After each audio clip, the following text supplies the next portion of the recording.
Await no longer. Greatness has arrived. I am your host, Joseph. Welcome to the Trophy Room, a PlayStation podcast made by the players for the players. Alongside me today is my co-host, as always, Kyle. How you doing, Kyle?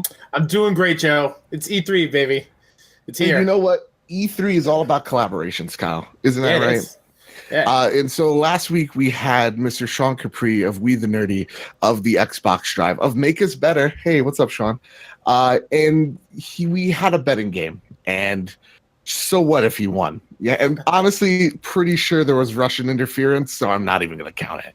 Well, I was the judge on that episode, so you can blame me for all the points that you didn't get. Guess winning. That doesn't sound familiar at all. So I'm going to just throw out a hashtag, where's Kyle's emails? We need to see them. We need to prove.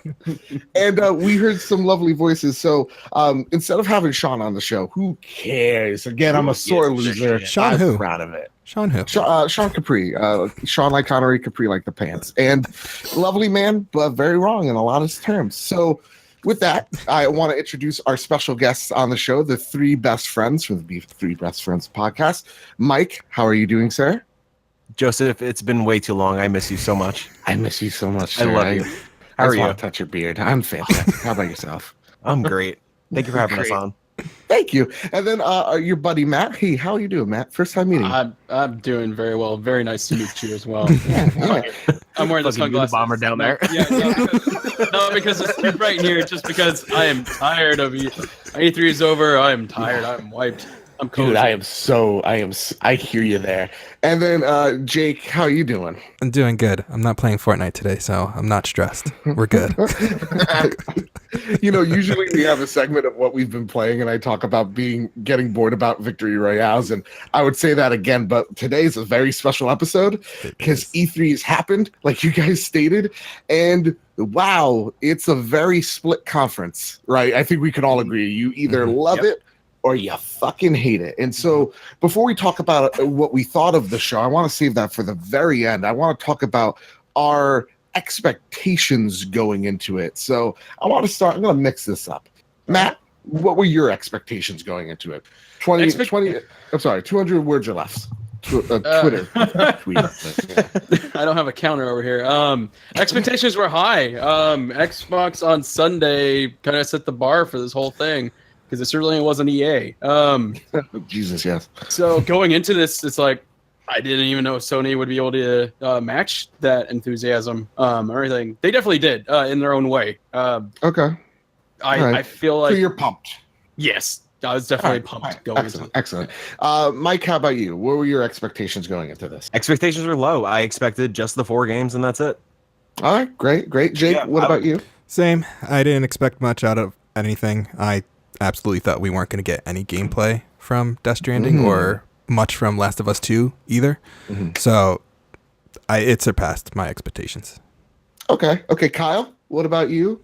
Yeah, I'm more on the side of Jake and Mike. My expectations were low because Sony basically said it as so. Like, hey, we're showing the 4 games. We're going deeper into them. And if we were going to get something, for a while there, I thought we weren't going to get anything. And looking forward to what we're going to talk about later, we were wrong, or I was wrong. But yeah, my expectations were at a comfortable level. They weren't too high. They weren't too low. Yeah, mine. I would have to say for me, my levels were definitely that leveled. I thought Microsoft. Congratulations to them. They fucking killed it. This was the best E3 ever. Holy crap! And so big congratulations to them. They really killed it. Phil Spencer did a great job. Holy shit! What is it? Ninja Theory, right? Yeah. They purchased no one saw that coming. Holy shit, they bought Ninja Theory, the people behind Hellblade, which was a timed exclusive for PlayStation. That was a conversation we had on an episode a couple weeks ago. Like, why is Hellblade showing up on Xbox? And now we know why. And I just want to say this to Ninja Theory. This isn't a threat or anything, but Shu never forgives and he never fucking gets. That goes for you too, Square Enix. Okay? So with that, expectations pretty level across the board. I want to go in beat by beat with this conference. And so first it opens up and we are at the like a church tent, like one of those weird, Christian cults you see in the South where they dance with snakes. And even Sean Layden, goes out and goes, yeah, isn't this odd? And his audio's a little fucked up. They have this beautiful Gustav, the composer of The Last of Us, goes out. It has the theme. It kind of sucks because the audio sucks. And I guess it's just the environment that they're in. But then we see a first look at The Last of Us, and it's Ellie in a party, and everybody's dancing. The lights are beautiful, and it's the same tent in the game that the people are in right then and there, and that gave me like instant goosebumps. Mm-hmm. Yeah, it's brilliant. It's Sony.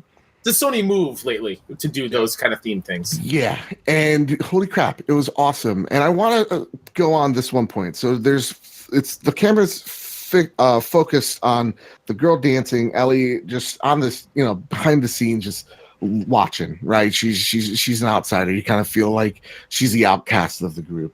A guy walks up to her. They talk a little bit about this girl and won't they sexual tension that looks like is gonna go somewhere. And this girl invites Ellie to dance. You kind of think it's friendly in the beginning, but then it gets really, really romantic. She says something, man. She's like, maybe, Ellie gets nervous. She's like, well, everybody's looking at us. And she's like, well, maybe they're looking at you. Maybe they're jealous of you. And then she's like, I'm not a threat. And she goes, oh, Ellie, they should be terrified of you. And that's when they lock lips.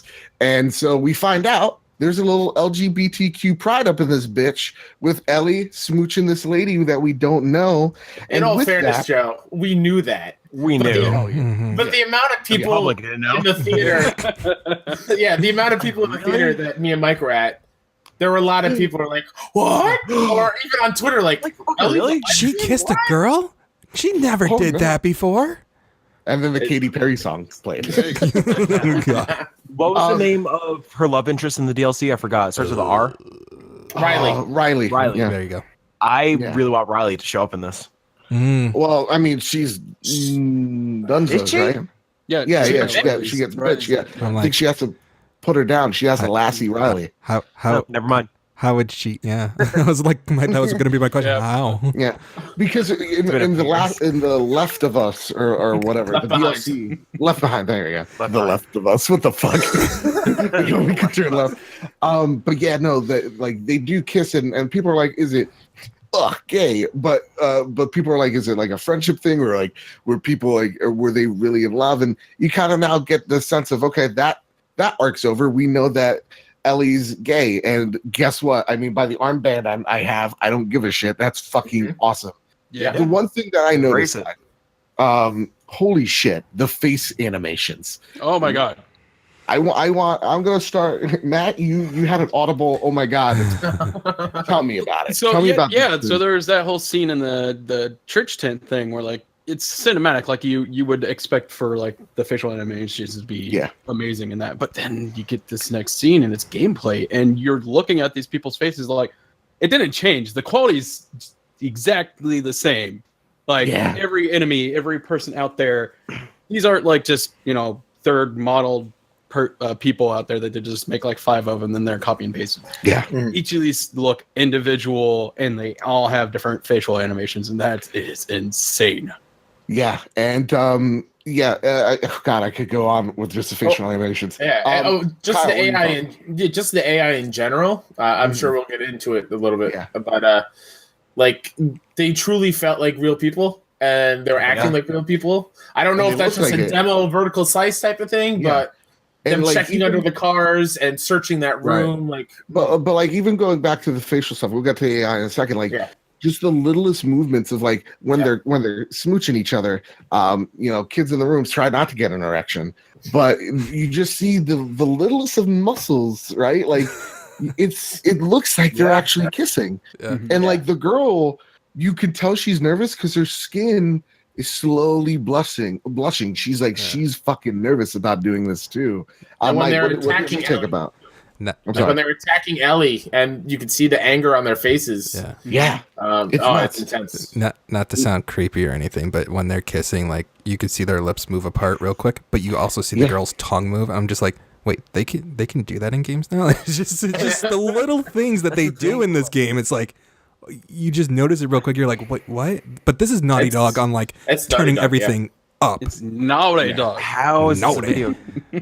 Yeah, that's what I wonder too, Mike. I was like, how is this a fucking game? Yeah. This looks real. It was insane. Yeah, you're watching the kiss, not as like break out the fucking Jergens, but like you're watching it like, holy shit. Like holy shit, this looks real. This looks like two people smooching. That's awesome. Then so to me, I was just stunned by the girl's face and the hair. And then let's talk about the fucking environment. You guys hit it right out of the park. This wasn't a cinematic. I mean, Last of Us kind of did that with the first game, but with this game, the graphics are phenomenal. And it says underneath it's playing on a PlayStation 4 Pro. I'll believe it when I see it. But it was gorgeous, right? Mm-hmm. So let's talk about the scene by scene. Let's talk about these people that we're meeting. So first off, Joel's not in this trailer. They reference him as her old man. Right. So and even she kind of gives like the begrudging like nudge, like, yeah, I guess. So pretty much father and daughter at this point, which is really awesome. But then it cuts to them from them kissing, it pans over to her stabbing this dude in the neck. And so let's talk about the AI. Kyle, you were saying it, so I'm gonna go to you. Yeah. Sorry, I jumped the gun. Don't worry about it. Go for it. Professional. Yeah, I know. We're done. Just the way they moved around and they were actively searching. It didn't feel like they were on a set patrol. Yes. It kind of felt like they were actually investigating different areas around the map. Like the scene that pops in my head the most when I think of AI is when she's hiding under the car. Mm-hmm. And they hop down instead of just walking by. Most games you could just easily sneak by once they pass, but no, like she checked under the car. You're like, oh shit, we know what's gonna happen. She's gonna come over to this car. Yeah, it's just, and you're kind of like you're dreading the moment. It's kind of like this the like in the prologue of the first game when he's stuck in the car and like when it just crashed and the fucking ticker's right there, and you're like, oh fuck, that was crazy. I'm gonna go to you, Jake. The animations, the AI. What was your takeaway from it? Were you impressed with the showing? Yeah, 100%. Like that scene, like Kyle was talking about. Like I thought as soon as the woman was walking over by the car, I didn't think she was gonna check underneath it. I thought they were gonna just have Ellie shoot her in the knee, and then that's when the fight starts out. But no, she checks underneath and then shoots her in the face. But then when the guy pulls her out and shows anger about ready to kill her. You see it in his face, and I'm like, "Oh, I'm scared. I need to be careful." I'm like, I can't wait to play this game because and he calls her like a what was it? It was kind of like not a heretic. I know they say something like the wolf is here, which that goes back to that key art that came out from Mondo. Mm-hmm. Oh, really? Could you elaborate on that, Mike? So there was this piece of art that came out right before that second piece came out. We're assuming that's Ellie's mom. Mm-hmm. It was two cars on fire, and the flames. It looks like a wolf in the smoke and the flames. Wow! And they did say something like the wolf is here. So maybe that's like the heretic name, or maybe that's just what Ellie's subsect is called now. Because I'm assuming she's not part of the Fireflies, right? And we don't even get any of them in here at all. It looks like we're tackling this really weird cult. Yeah, which we'll get to in a second with the things. Yeah. Mike, I before we continue on to the next piece, what did you think about the animation, the what you saw in that trailer? Again, how the fuck is this a video game in 2018? Yeah, like no, it's not coming out in 2018, but like what we saw.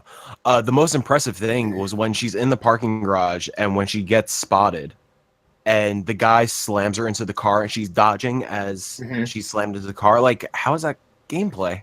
Yeah, that's insane. It's crazy, and there's more than one game that does it. Even when there was one part fucking crazy so first off, the level design you could already tell is there's a lot of elevation, there's a lot of routes you can take. It was awesome. She jumps onto this pavilion and she's running. This lady shooting arrows at her. She's out of ammo. She sees a bottle, you just take it, and there's a person in front of you. You throw the bottle at.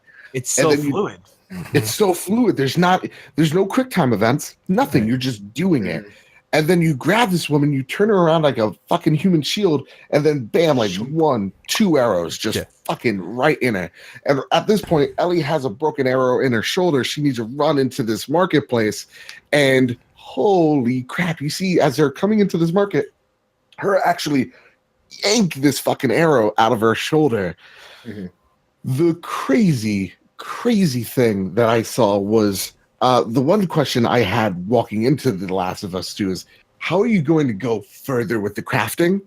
And we see that with, instead of just making Molotovs or makeshift bombs, you're making explosive arrows and you blow a guy to fucking bits. Yeah. And that was quick. That wasn't go into the menu, wait for it. No, that was just boom, boom, done. I was like, boom, boom, done. And oh my god, the suspense! Like it, I showed this trailer. You know, I've watched it several times. I showed it to my brother. He's not much of a gamer, but he's played The Last of Us, loved it. He's like, holy shit! I made my mother watch this, and she's just like, I want Ellie as my best friend. She's and I'm like, yeah, I know. And the one thing, like, she's about to decapitate this guy. Right, like after this huge fight with this, he's wielding this huge hammer. He finally gets him with the machete, and he says this weird prayer, and then like it added this extra level of what the fuck are we dealing with now? Like walking away from The Last of Us, I felt I was so worried, and there was a live stream on We the Nerdy that I did with Sean. Thank you for hosting that one, Sean. That I got emotional. I was about to cry because Last of Us is one of the most important games to me, and I was so worried about this game. All my worries at that one moment is just so I'm relieved. I'm 100% on board. Guys, I'm going to start with Mike. Where are you at with The Last of Us? In general, or just part 2? Yeah, part two. Like, are you on board? Where were you beforehand? Now, like, dude, are you on the train? I've been on board since that first trailer. I mean, me, Matt, and Jake were sitting next to each other at PSX when they were going into that first trailer opens, and it's just the forest, all the overgrown cities and whatnot, and like me and Matt were like kind of like nudging each other as soon, like right before the Firefly logo popped over, like, oh fuck, they're really revealing this. Yeah. And me being a musician and like such a music person, as soon as I saw Ellie and those guitar animations and her beautiful fucking voice, I was like, this is gonna be a perfect video game. Yep. Like I'm sold. I'm in. Like they didn't have to show me any more rather other than that, and I got you. I was sold. Awesome. I mean, this just like cements that. Like, What about you, Matt? Same exact moment. It was funny because when we were watching that, we thought it was going to end right at the stop sign with the Firefly on it. Yeah. Like that would have been sold us on the game, and then you see the hand and the guitar, and oh man, I'm still getting chills right now just thinking about that. I screamed like a little fucking girl, Matt. Little fucking girl. I ran downstairs. I'm like, yeah. Everybody's like, Joe, what are you doing? Put your pants back on. One of the best things about The Last of Us is the music. Yeah. Oh God, yeah. Fucking Gustavo. God, man. Mi corazón. Jake, what about you? On board with The Last of Us Part 2? I love that. I love that first trailer, but this second trailer, man, like I always wondered, like, what could they do next? Like, what will be like even more challenging than the first? And whoever these guys are, I'm on board, and I'm already scared just thinking how disgusting these new people are. Like and just how ruthless they are too. Yeah, because that torture scene that they show, oh my God. They literally disembowel someone. Yeah. It's fucking gross. Kyle, what about you? I know you're hyped, but even more hyped? Even more hyped. When you watch this after seeing the other two, you can kind of piece together a pretty good story just from the 3 trailers. Mm-hmm. And I'm also super excited that we haven't seen clickers other than the brief little second. Like, especially in the gameplay of this one. They stayed away from it. That's beautiful. Yep. Yeah. And we haven't even seen Joel. No, I'm excited about that. Yeah.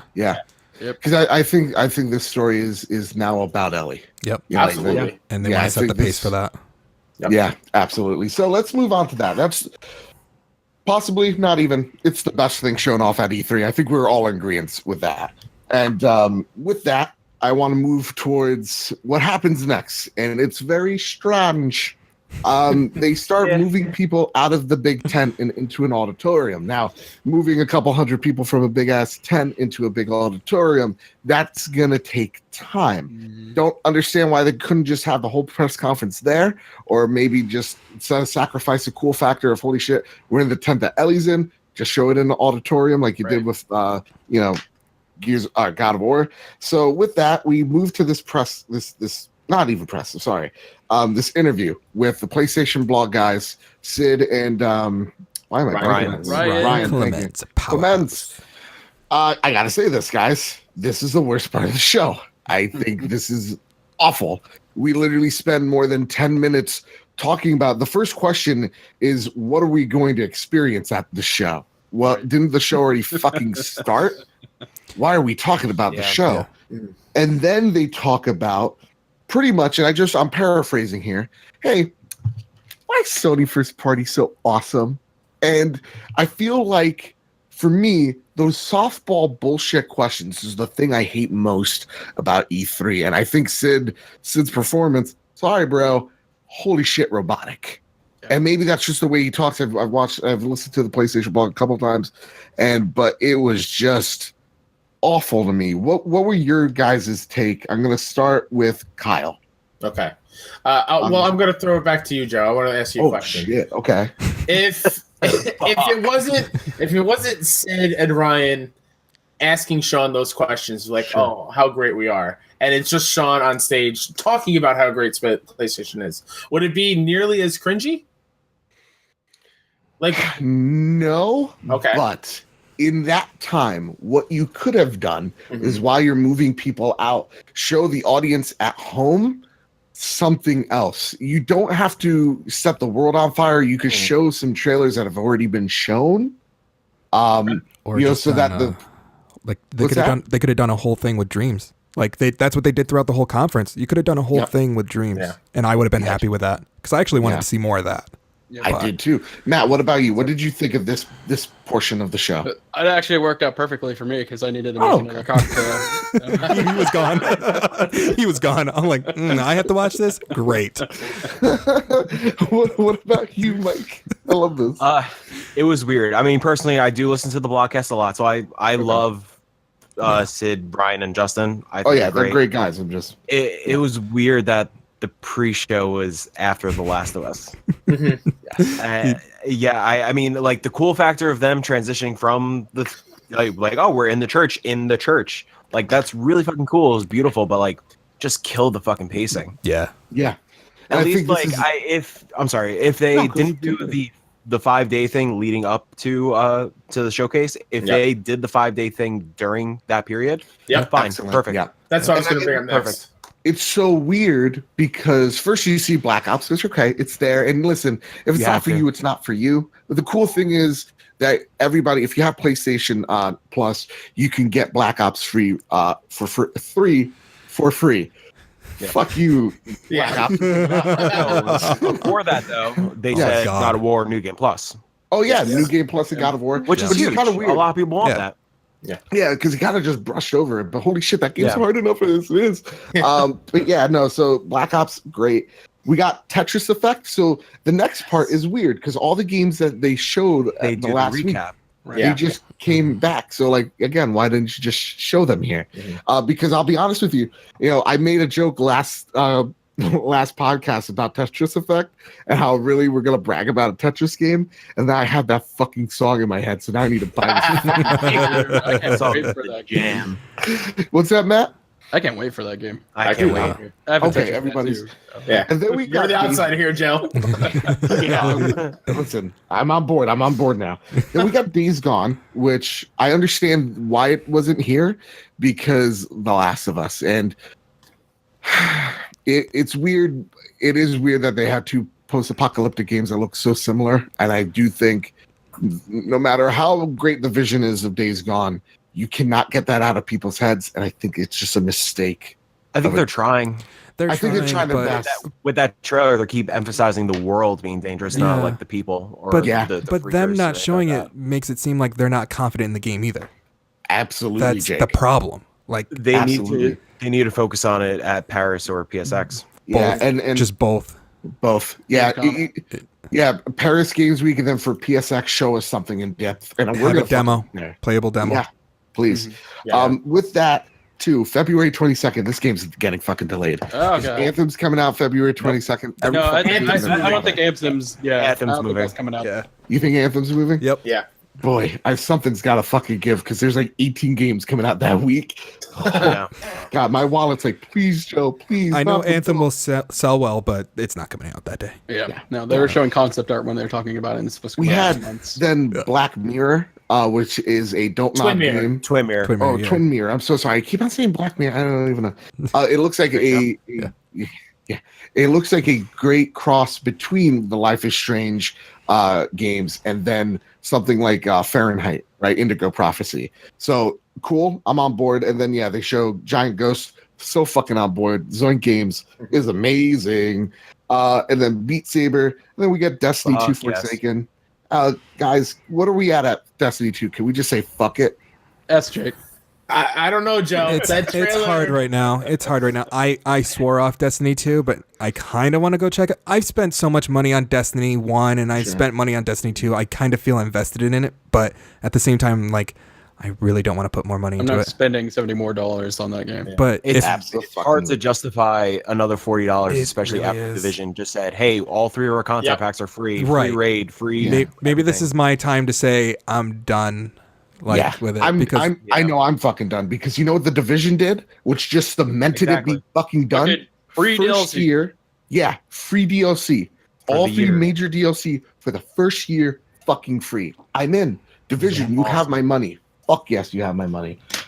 I platted that game. I fucking love it. That being said, Joe, that Destiny Forsaken trailer was kind of cool. It is cool, and it's just you can't. It's Bungie, and their gunplay is so good. And I want to know why they killed Cade 6. What's going on? Why did they do that? This is the only problem I have with Bungie, though. Like, I love Destiny. I like Destiny 2. But you can't do this where you have the game, have 2 DLCs that you paid for that were crap, and then have to pay more money for the expansion that's supposed to be good, and then maybe the next 2 DLCs aren't good. Like, they have that bad history every single time.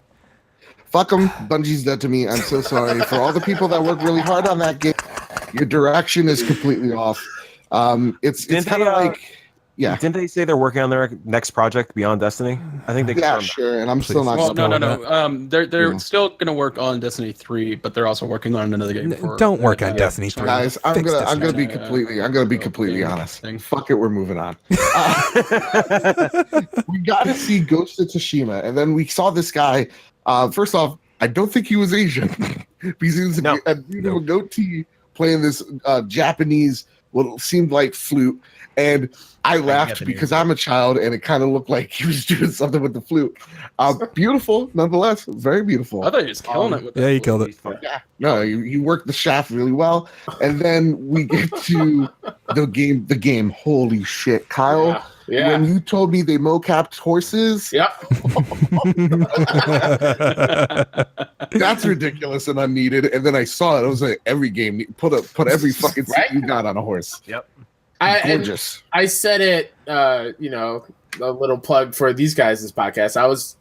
I've been with them all day pretty much. We talked for a couple hours about E3 as a whole. Yeah. And when we talked about Ghosts, I was like, when it popped on screen, it looked like a living, breathing painting. The whole game, that's what it looked like to me. And I'm so down for that type of art style. And God, it's Sucker Punch. Sucker Punch makes good games. And this is so far out of what we know from them. And I hope people actually, if they haven't already, start respecting Sucker Punch as a developer. I think so. I think this trailer is fucking incredible. This is the second strongest game they showed. It took me to, what is this, to holy shit, I need to see more. I need this game. It seemed like it was just like a samurai movie that just is without the camp. It's awesome. I'm not going to go beat by beat into this. I want to talk to you guys because everybody knows we're excited for it. So, Matt, starting with you, where was your excitement level walking into this trailer and then walking out of the trailer? What did you feel? Into the trailer, I was making the joke that this was Flower 2, codename Wheatgrass. But no, the game looks beautiful. It's amazing. That fight scene made me want a new Bushido blade. going out of it though, and actually when it was going on, it's we've since found out like there is going to be this, but the English was taking me out of it. Okay. Being set in Japan and all this stuff, like I want Japanese voice tracks, which we are getting. Okay, that's confirmed. We are getting that. All right, so cool. So if you want the true, as authentic as you can, yeah. To me, I was just like, it's a little weird, but I'm white, right? It's just like I'm American, I'm dumb, and yeah, no, it's cool that this is dubbed in English, and cool that it's gonna be. Yeah, if you want the fucking real deal, you can have it. If you can also set this walking to out grayscale, like a black and white setting. Ooh. Like Yeah, that'd be, no. like I'm pretty sure they might do it. Who knows? No, but- that would be so beautiful. Matt, what was your favorite scene in that whole thing?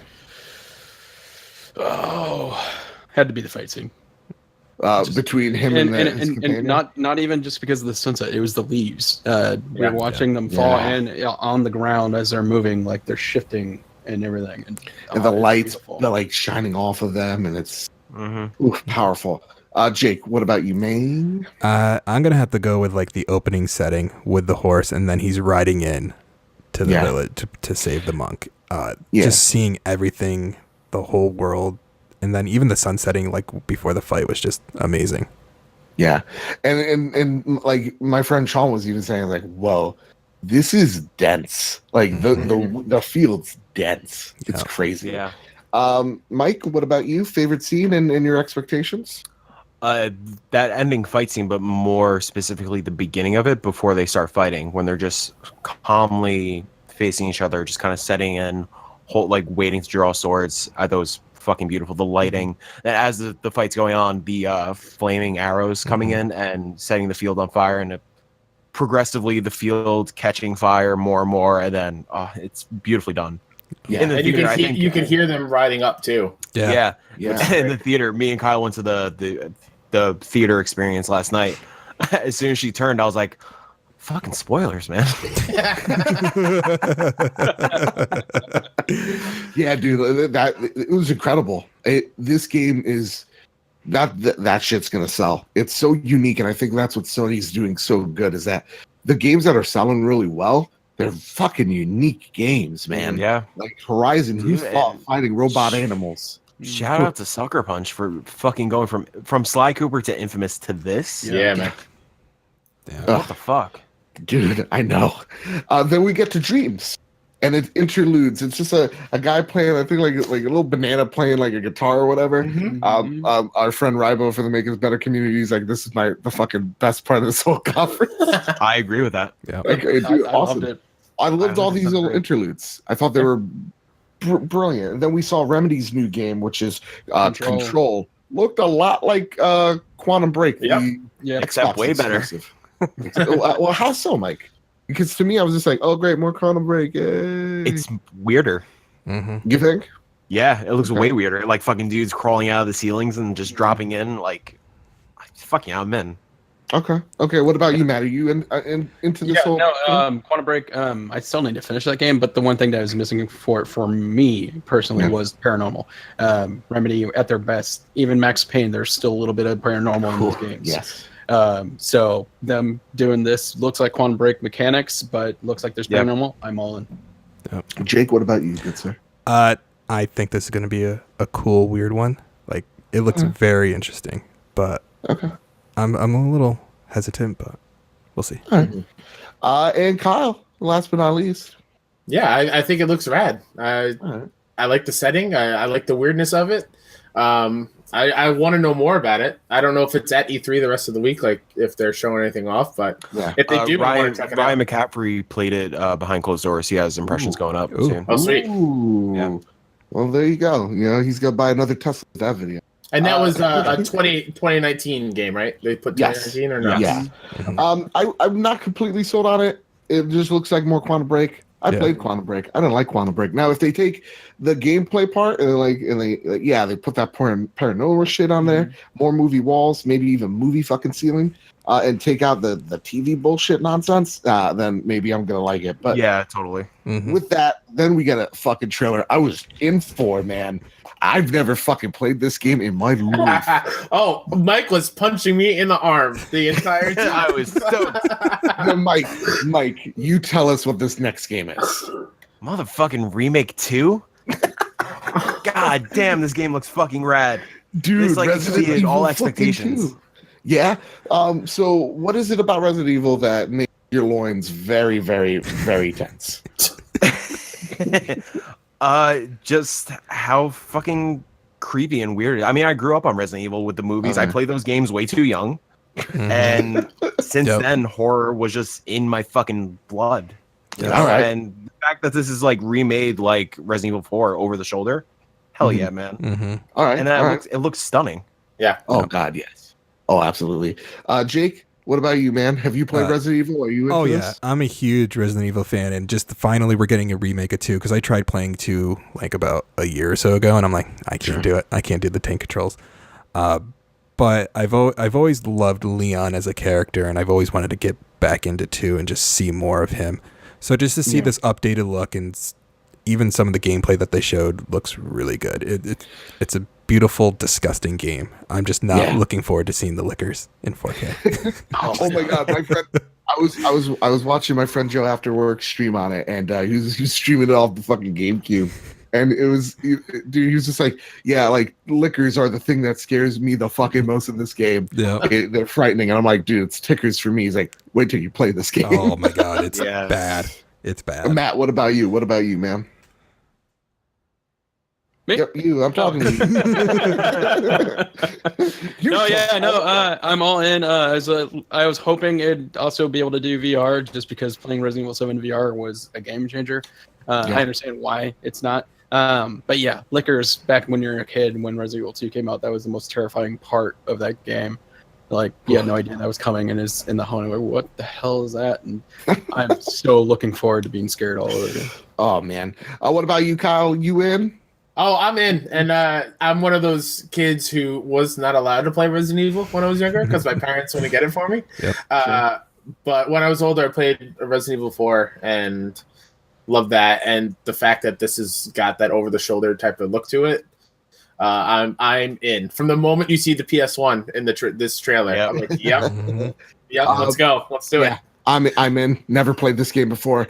My first Resident Evil I played through completion was 7, and I loved it. And so I'm into seeing what this is. With that, I'm gonna move along to Trover Saves the Universe. Yes, by Justin Rowland from Rick and Morty fame. Hi, I'm Bathtub Guy. Yeah, I'm Bathtub Guy. Oh, geez. Call 711. Call 711. That's what it is in this universe. That's what it is, yeah. Fucking awesome, right? I think we could all agree. This portion, incredible, and it's debuting on the PlayStation and PlayStation VR. So, all agree, this looks fucking awesome. Is this a day one purchase for us all? It was good. It was a good palate cleanser too. Yes. Yes. Oh yeah. After all the seriousness. Then we get the Kingdom Hearts 3 trailer. It's a new trailer. Boy. Now, Joe, before this is where I step back. Yeah, Jake and Matt are all in on Kingdom Hearts, so let's give them the floor. Okay, guys, I played 1 and 2.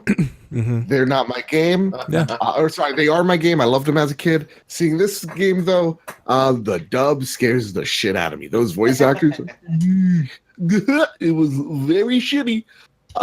Jake, how about you? You go first. You're pumped. I think it was. I think I will agree. Like with the music that they had, and then the voice acting that they had going over it, did not fit. You should have just taken out all the sound effects for the people and just let the music just do its thing. Do not do that. But I feel like it's going to be very different inside the game because they're going to have their own music going along with those scenes, and it's going to be. Okay. I think it's going to fit in way more. Way more. You just think it was a trailer that was out of place? Yeah, it was very out of place. Okay. What about you, Matt? Dude. Jake and I were live streaming, watching the Sony conference, and the entire time we were just speechless. We're like, what is going on? I thought we were going to get the same trailer as Xbox, to be honest. Yep. If you play the Kingdom Hearts games and you're somewhat caught up or whatever, there's so many like what is going on moments in that trailer. The voice actors didn't really bother me. I've played a lot of games with way worse voices. I think that doesn't take me out. That's something I gotta have to work on. Yeah, I am all in on this. Yep. All right. And I'm probably buying another PS4 buddy? Pro. Are we boring you, buddy? God, I don't give a shit about this anymore.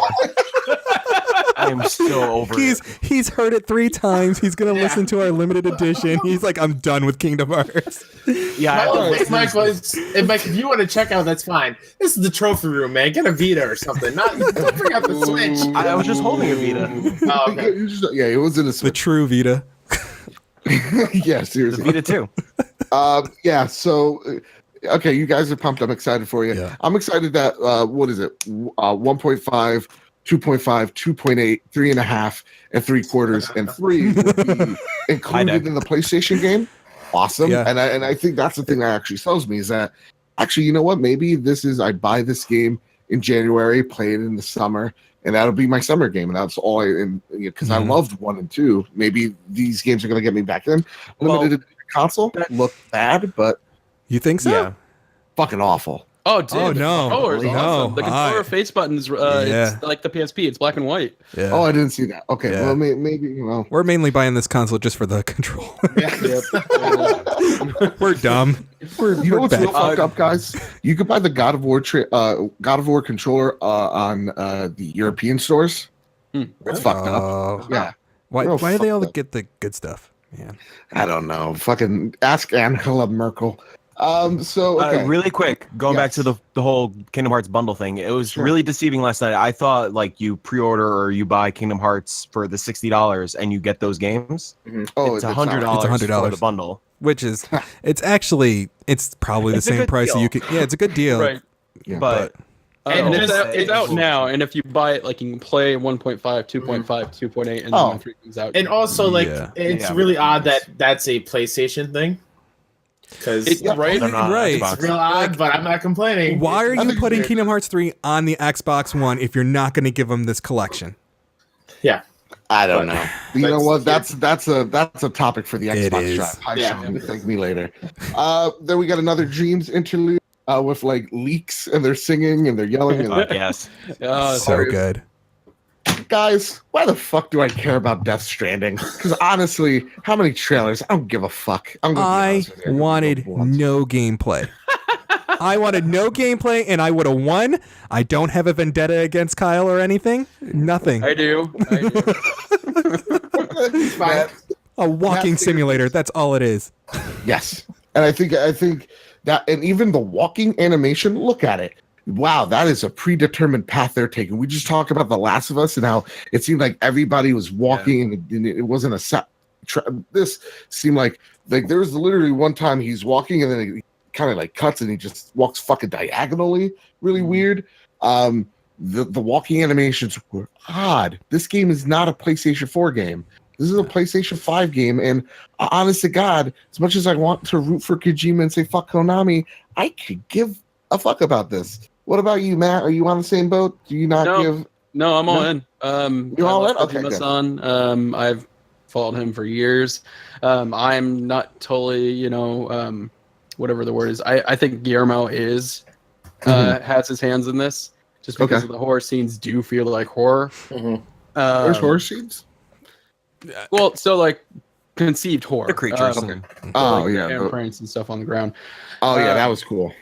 So yeah, the game is totally weird, but I'm down for that. Kojima's always been weird. So Okay. Mike, what about you? I'm in. As somebody who wasn't into Metal Gear at all, I just missed that boat. I tried to get into it for years. It just never clicked. I'm excited to like jump in from the start on a new Kojima project. Okay. I love weird shit. Kojima's fucking weird. Yeah. I do think Guillermo is involved. He just is not saying anything because he doesn't want to because jinx it doesn't want to jinx it. Yeah. Yeah. I think there's gonna be a Shape of Water cameo. Anyway, so, I would go into like a step by step of this one, but it's just odd. It's a mind fuck. It's just cool. He's If you're into walking. it, cool. He's walking. He's Again. walking. He's walking. He's some walking. More. Cuts. Oh, he look, a gun stops. came out. Well, we're not going to use it, so we're going to keep walking. Keep walking. The walking Weird stuff lady is a eats a little bug. too much. Yeah. Oh, he pulls off his toenail. Oh, why the fuck did I need? Okay. When he gets to the end though, when he has to activate the scanner, whatever, the baby. That was my favorite part of the whole trailer because I like the suspensefulness of that. I'm like, now I'm really interested to see like how can they not hear this clicking thing, and then he has to hold this like. Now I'm really interested to like what's going on here. Mm-hmm. Right. So, frequencies, man. Right. Yeah. Then we got Neo 2, the technical game. Holy shit, Matt! You and I are on the same boat. I could not beat this game. I could not get past the third boss, but holy shit, I am in. Hard. Yeah, it's hard. Like we're gonna get 3 Ninja games next year. Yeah. Whew. God, yeah. Amazing. Anybody else on the same boat excited about this? I'm interested. I haven't played through Neo, so I have the first Neo. I'm stuck on the spider lady, which is really early. Yeah, but I'm in. I'm excited that you guys are excited. Exactly. That's good. I still need to finish Bloodborne. I'm not even through the first part of Bloodborne. Finish Bloodborne. I know there's so many other games, but I will go back. I will go back. We will talk about Bloodborne. Oh, we're gonna talk about it. You fucking sons of fucking. I'm sorry, Timo. If you're a kid, learned a whole lot of new words today. Okay, let's calm the anger.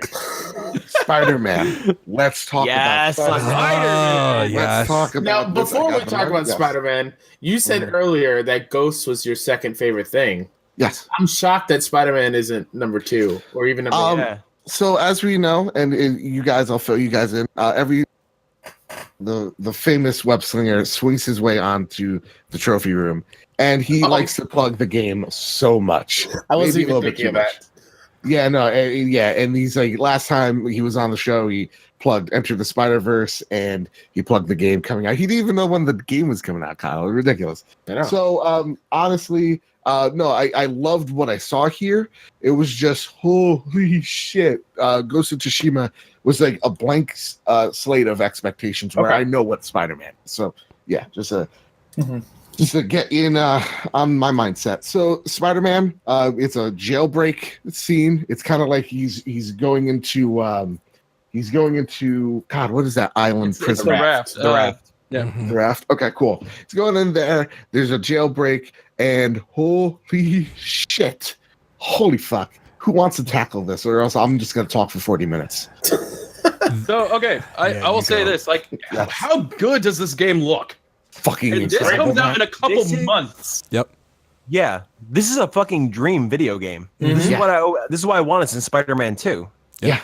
Not even going into like the final scene of it, but just going into the prison and just seeing the fight scenes, like how many different moves you can do with Spider-Man. I'm like, dude, when he jumps up and spins and like you can go up against the wall, like spring off it and attack someone. Yeah, you can use different environments throughout the whole fight, and I'm just like, you shouldn't be able to do this. But I'm like, it's also thinking about like, you think about the Arkham games and how they played. Like, yeah, you can use some environments, but Spider-Man is using everything. Everything.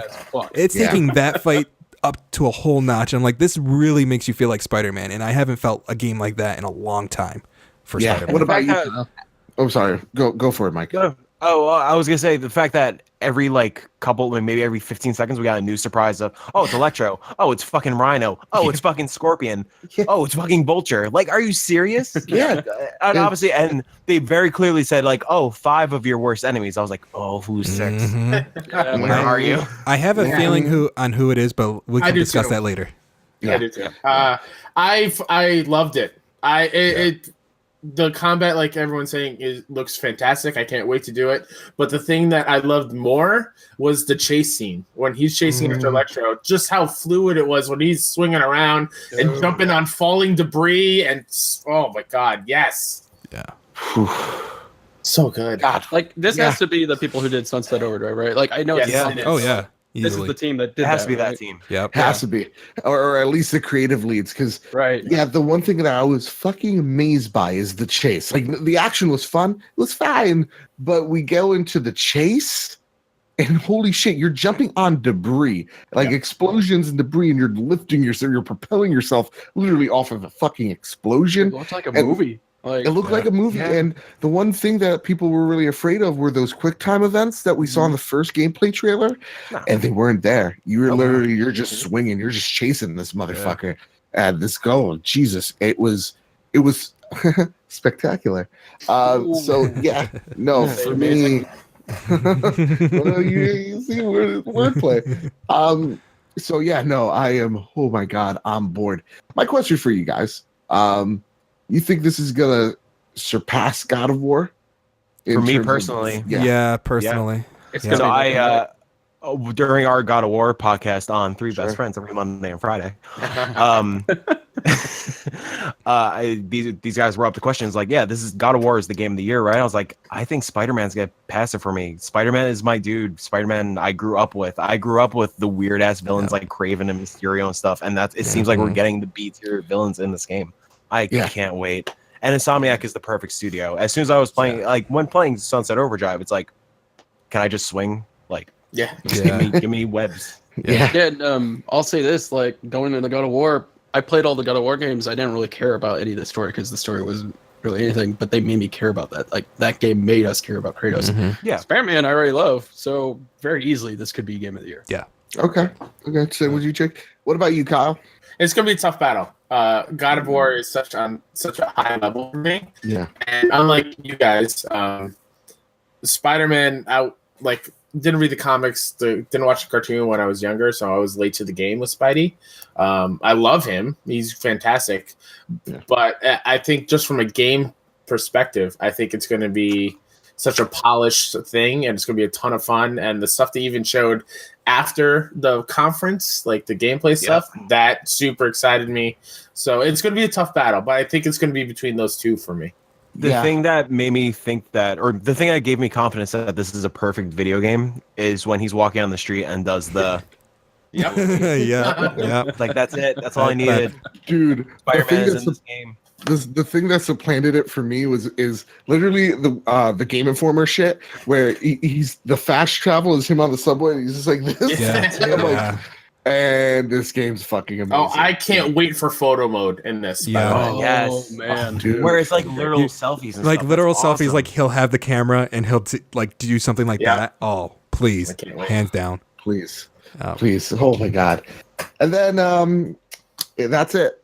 Well, wait. Yeah, no. Are we going to talk about how that trailer ended and who we think it is? Yeah. Oh, okay. Yeah. So the trailer's like, you. And so, who do you think is numero 6? Norman Osborn. Aunt May. Hey, there is a comic for Uncle Ben, you son of a bitch. I think he would have been more shocked instead of saying you. No. So, do we think it's the villain, not a hero? I think it's a villain. Part of me thinks maybe Tony Stark, just because the suits are very Tony Stark, Iron Man-esque. Tag me and Kyle. That's what I literally thought what was gonna happen.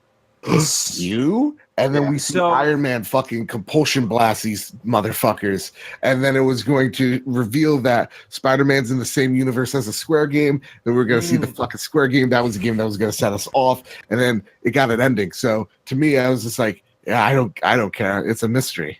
Yeah. It's a secret to everybody. Mystery being the key word. Mysterio. Ooh. What about you, Kyle? Who do you think the big bad is? Big good. Yeah, I mean, I do agree with Jake. The more I think about it, it could be Norman Osborn, because previously we've seen him running for mayor, like the billboards and the other gameplay stuff. So him saying you could be a shock. Be like, why is the mayor person running for mayor here? You know, right? And this could be like that light is I don't know what that light is. That's on Spidey. That's throwing me off. Yeah, that is something. J. Jonah Jameson with a news copter finally getting. I would love that. Yeah. To me, part of me thinks that this doesn't exist. This portion, and it's just for show. Just for show. Are we the use? Is he talking to us? Yeah. You're controlling me. Why am I getting my ass kicked? This is all your fault. Deadpool Spider-Man. So then they end the conference, but then they show after show, like 5 minutes after the show, they show Japan studio, and then they show From Software. Okay, real quick, Joe, before you go any more.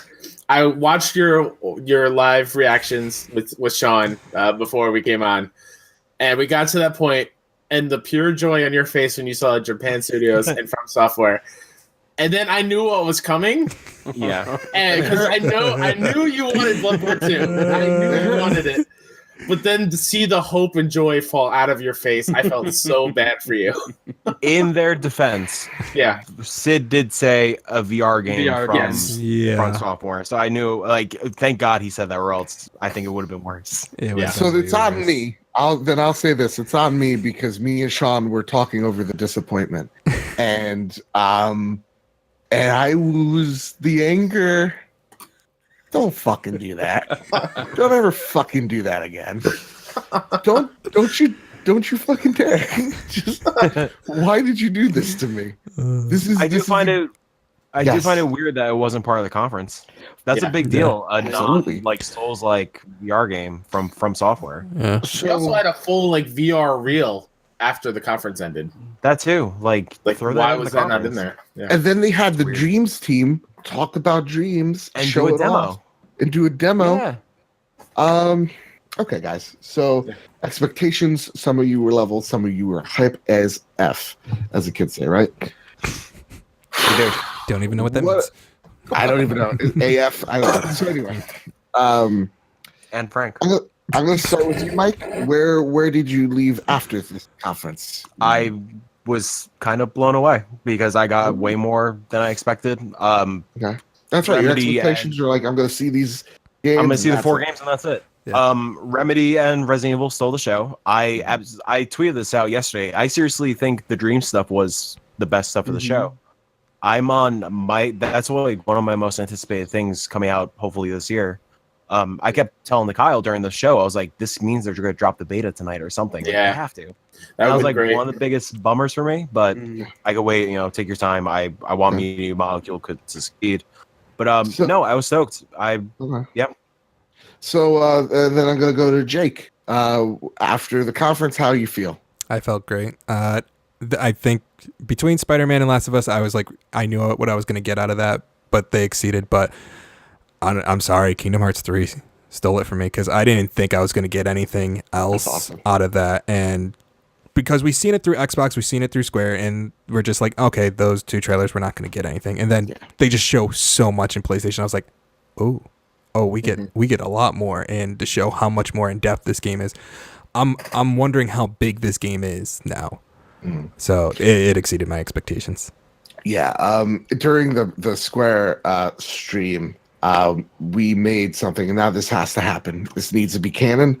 We're shipping Olaf and Goofy together as the first Hell yeah. openly gay Disney characters. Yeah. But does that get rid of Max? Yes. Or is absolutely. Max? Oh no, you can't get rid of Max. Goofy's son? no. Come on, Goofy's son. Okay. Well, all right. You know what? Oh, Okay. man. Goofy came out after, and he found who Okay, he okay, was we're true good. self All right, was. good. Okay, Yeah. we're good. Goofy's wife died. That's okay. She died a horrible death. King Mickey had her head chopped off for. Wife, I love you, but my heart is with another. Anyway, I'm sorry. Poor voice acting aside, Matt, what do you think? Coming out of it, yeah.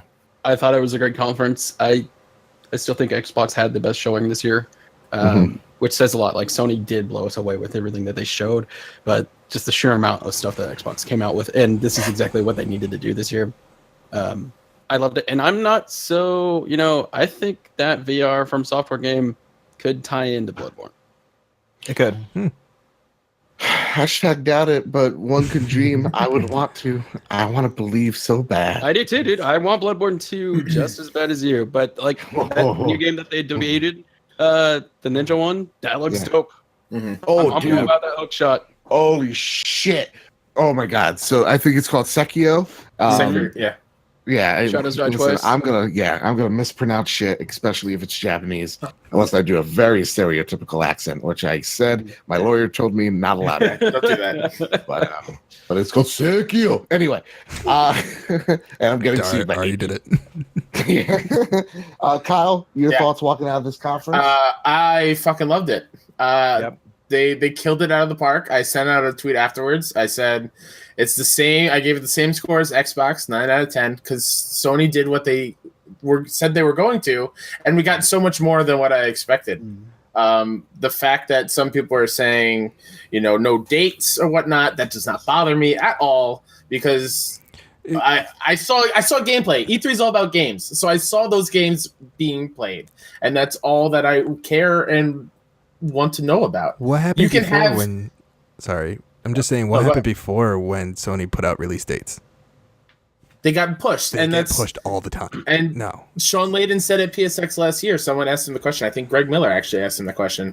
Why aren't the Days Gone? Why isn't getting a date? Or God of War at that time? Why isn't that getting a date? And Sean straight up said, in the past we were foolish with that. We're not going to say a date until we know the game is going to hit that. Which is why I'm totally fine that they don't give Last of Us, Tsushima, Death Stranding a date. Take your time with it. Yeah. We understand. We want the best possible game. So I was not bothered by that at all. But from what they showed, even though it wasn't 50 games like Xbox, what they showed was killer. And everything, I think everything they showed is exclusive to PlayStation, except for RE2 and Contrast. And Kingdom Hearts. And Kingdom Hearts. Yeah, so I mean, it's great. Yeah, they just show some third-party stuff in there. So walking in, I'm excited. Don't think this conference is gonna light the world on fire. Guys, I watched this conference 4 times. Okay, one was pure anger, and what the fuck is going on? Why is nothing getting a fucking release date? Not even a year. The pacing, and I still believe this is absolutely atrocious. Oh yeah, I agree with that too. Yeah, waiting 10 minutes to just see it, a little gameplay. You got to be out of your fucking mind. Talking about the things that I didn't like was, and it reminded me of old PlayStation for a minute. Why are we so awesome? It's like, how about you shut the fuck up and show me why you're awesome with games?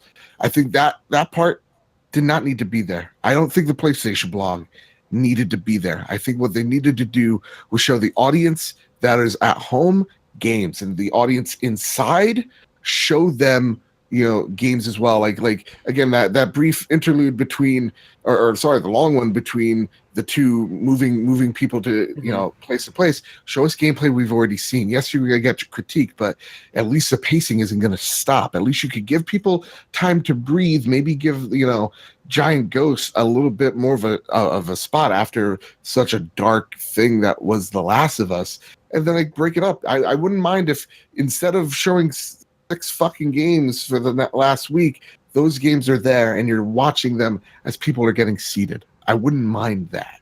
Or at least if you're going to show them off, then those people know that they're not missing anything by walking out of that conference and into the big auditorium.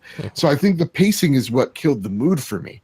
Because after watching it a second time and then going into watching other people's reaction and getting their input, the second time I was like, okay, what if I just take out the 16 minutes of filler? What does that do for me? And what it does is create a fucking amazing conference that I thought if they took that awkward section out and just put just a couple of trailers in, you would have had a better conference than Microsoft. Because Kyle, what you said is so important. We saw a lot of dates at Microsoft's stage. They have not had the best with those dates. They show dates all the time. How many times, guys? How many times has Crackdown gotten a different date? A lot.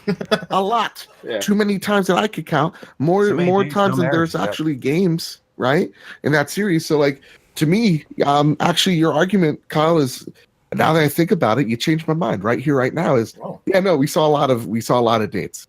But how many of those games are going to meet them? And every time you get a delay out of Microsoft, everybody freaks out and says it's the end of the world. Mm-hmm. With that said, and with that all out of the way, we're going to rank right now PlayStation, Xbox, Nintendo, the big 3. Where do they fall from worst to best? So I'm going to start with Jake, because you're smiling. I'm only smiling because I already know what Mike's is going to be. Yeah. I can't wait for everyone to just hear his. I think for me, I'm going to put PlayStation first. Okay. Yeah, the pacing was off, but PlayStation is also in the spot where they don't need to sell consoles anymore. They don't. They're number one. They're beating Microsoft. And all the games that I know I was going to play on PlayStation are just, be able to buy, like, I was sold on. But then you show me more of why I'm just going to keep playing PlayStation. Microsoft did really well. I will agree. But they didn't sell me on why I need to get an Xbox. Like, I could play all these games on PC. Like, I don't need an Xbox. I don't. They had a very strong. Have a PC, though? If I did, then sure, I would probably. I think I would still go out and buy a PC rather than an Xbox, to be honest. All right, that's fair. Because then I could just open up my. I know, but then I would open up my library to like everything, and PlayStation would still cover up.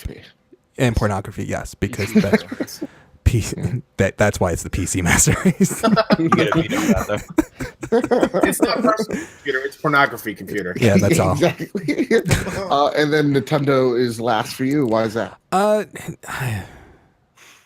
don't know. Actually, it's hard to put.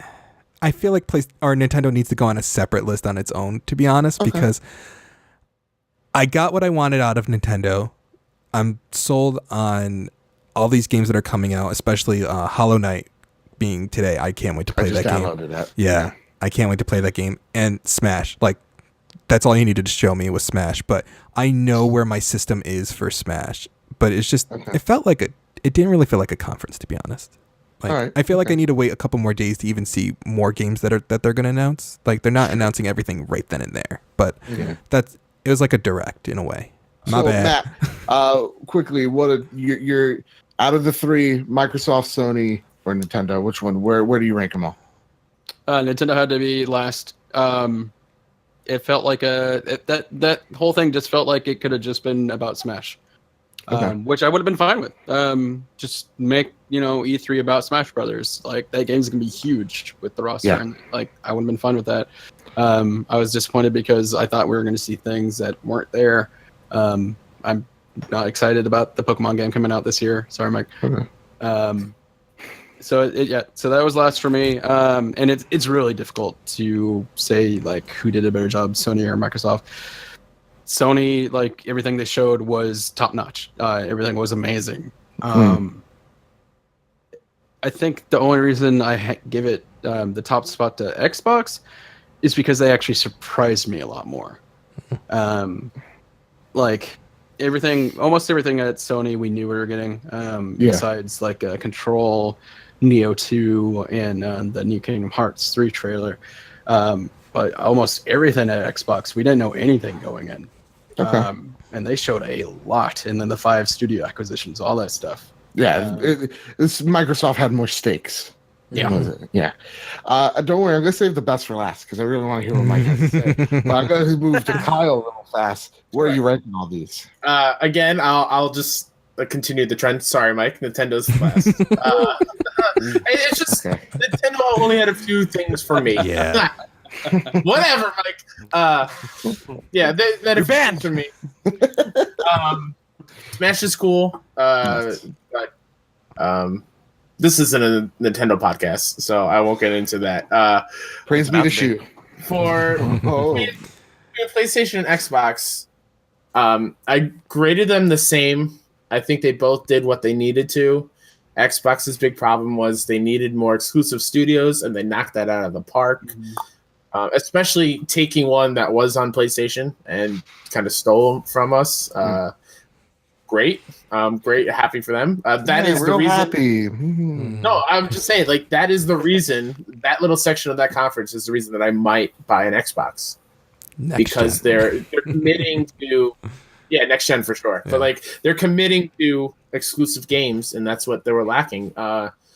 PlayStation, we knew what we were seeing, but the gameplay knocked it out of the park. It was so beautiful, and a deep dive into the games. I love seeing that and spending some time with them instead of some quick trailers. I just think they both did what they needed to do. And Sony's, Yeah, and Sony's other first-party stuff, they've had their games come out. Like, they're not going to show anything. It's too early. So this is what we have to get. Next year is going to be huge, I feel like. Itch. So let's go to Mike. It seems like I know what your top spot is. I mean, there was one game that really spoke to me. I mean, The Quiet Man is the fucking man. Homeboy, Yeah. No, I mean, all three of the first parties I thought were incredibly strong. Everybody was like even for me, but I'm a Nintendo fanboy. And do you want to let the crowd know what you just missed out on? Yeah, so when we were talking about Resident Evil Remake, I was looking down at my phone because there was a price error for Let's Go Pikachu with the Pokeball. So the Pokeball was free, essentially. Yeah. Fuck. Yeah, the total is 51.82. I ended up getting it. Oh, you got it? Yeah, I got it. No, I mean, I'm a Nintendo fanboy. It is what it is. This conference this morning was the only conference I was like, I was literally screaming at my TV. I was shouting at fucking Mario Party, shouting at Fire Emblem looks fucking rad, and I wasn't expecting any of that. I was expecting just Smash Brothers. Yeah, sure. Like Star Fox is my favorite series. Star Fox 64 is my favorite game of all time. That series holds such a special place in my heart. I'm ready to see Star Fox GP, but I trust that Retro is actually working on it. I trust them to take their time and incubate it for a little bit. Right. I'm assuming we're gonna get like the Yoshi date and stuff like that during this week because Treehouse they do announce shit. But dude, Smash Brothers looks so. Smash Brothers is a dream game. That's like the culmination of these past 20 years. And the fact that we got fucking Ridley in the game is like finally what? Finally. But no, so Nintendo's number one for me. I think PlayStation and Xbox are super even. Last night I tweeted out right after the Sony conference, quality over quantity. I think Sony killed it. But not to take anything away from Microsoft, them getting the studios, massive, awesome. Yeah.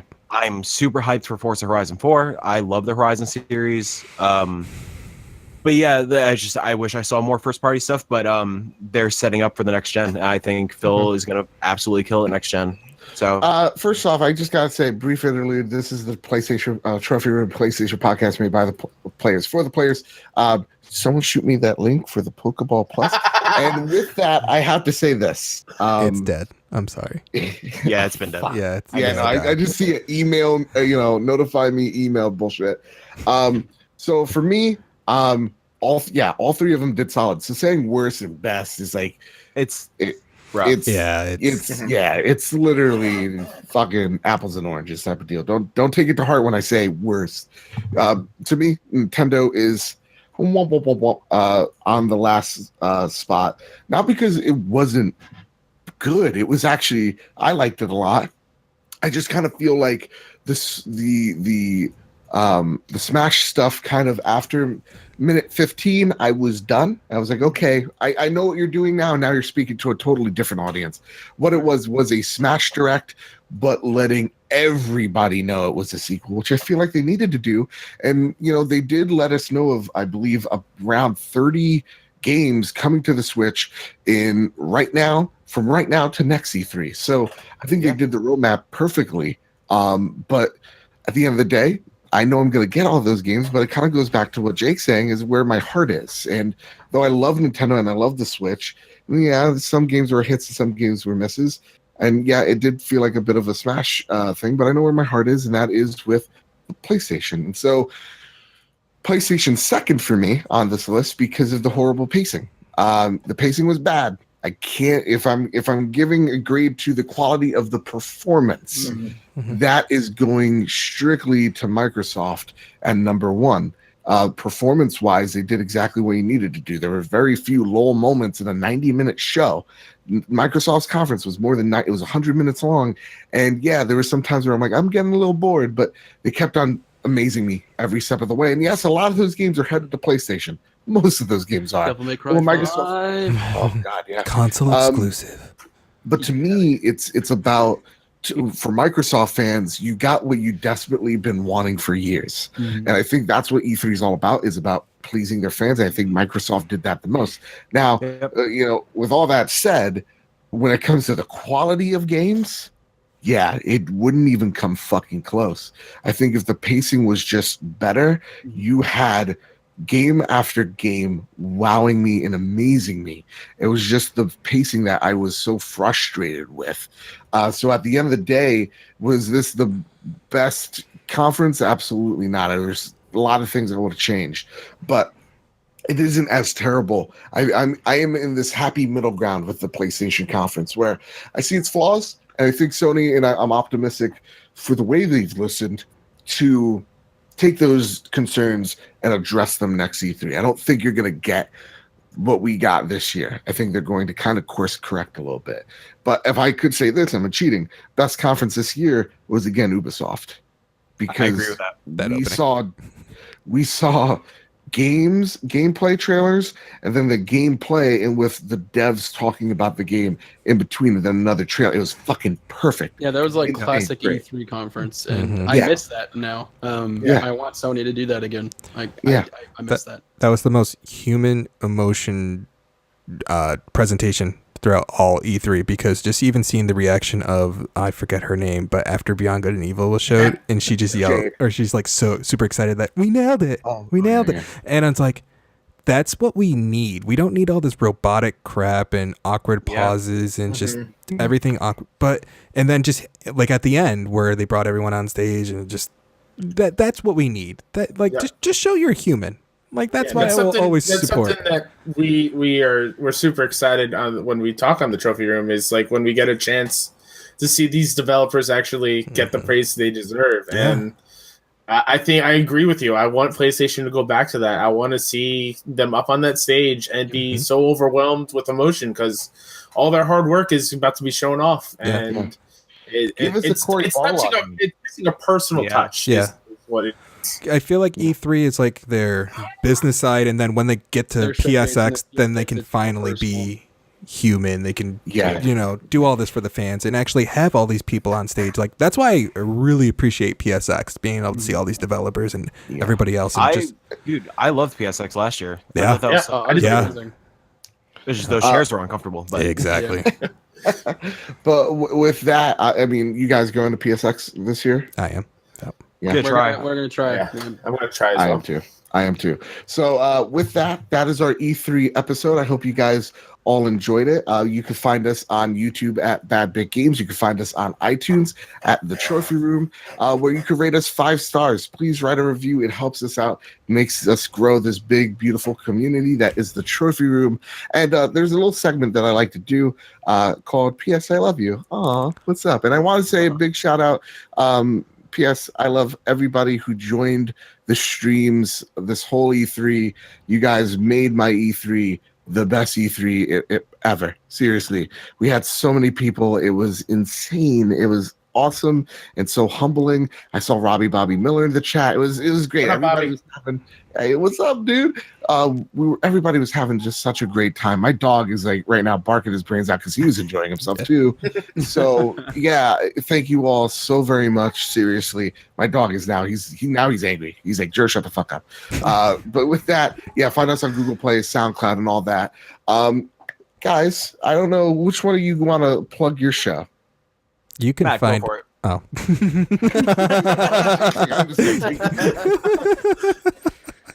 I only do the social media. I don't care. Matt, go for it. You can find us at 3BF Podcast on Twitter, Instagram. On YouTube, we don't have a link yet just because we don't have 100 subscribers. XY0275. 309. Okay, got it. Awesome. We're very active on Twitter, so go ahead. Awesome. we post main episodes every Monday at 9 a.m. Pacific, 12 p.m. Eastern, and then Fridays we do usually a mini episode, or we're trying something different, just working up some new shows. So you get 2 shows a week with us, maybe some more. Kyle was on our post E3 show. We recorded 2 hours and 45 minutes. I'm gonna post that up. Probably by the time you guys hear this, that episode is up. Yeah. Nice. Nice. And Kyle, where can they find you? As always, the best co-host ever. You can find me here on the Trophy Room. But other than that, on Twitter at WhoDatNinja73. Who dat? Who dat? Yeah. you can find me on PSN. I love when people who listen to the show send me a message on PSN. It's like, hey, love listening, and become friends. And I get to compare my trophies with you. That's always great. No one can beat me. You can, yeah. I You can have find the my Hannah Montana platinum. Oh God! You've gone down a dark I am road. never coming on the show ever again. I think I have the show. That's how it works. You can find my show about kind of funny community called Best Friends Talk Funny at BFS Talk Funny on Twitter, iTunes, Google Play. Do the whole podcast thing, rate it 5 stars, review. Mike's been on the show. He's been fantastic. One day, Jake and Matt, I would love to have you guys on. And Joe, we got to re-record your episode because that episode was bonkers. And yeah, just love you guys. And thanks for coming on. Thanks for having us. Thank you for having us. Seriously. What a fucking great show, guys. I usually like to toot our own horn out of the show. What a fucking great show. Well, Joe, now it's your turn to come on Three Best Friends. So anytime you want. Right now, I'll do it right now. No, we did. This is our 3rd podcast today. No, we're gone. We're done. Well, the one that we just recorded was bad. We were tired. We were just tired. That was. Dude, I get it, guys. Because doing this whole E3 bit and do a podcast after podcast. Dude, I'm done. I was so done today. So I understand the frustration. But with that, guys, I want to thank everybody for coming on. Seriously, 3 Best Friends. Check them out. iTunes, rate them 5 stars. All that jazz. And yeah, here's the only thing I forgot to mention. Please go to patreon.com if you want to be a part of the Make Us Better community by going to patreon.com/makeusbetter. $1 a day keeps the debtors at bay. It really helps us out. And next week, you're going to see how you guys have made the trophy room better. It's going to be fantastic. Oh, Jesus. We made Kyle cry. You sure did. I know what it is. Accomplished. With all that said, I'm hyped. The hype's back. Oh, the hype is back. With all that said, keep hunting and keep playing PlayStation.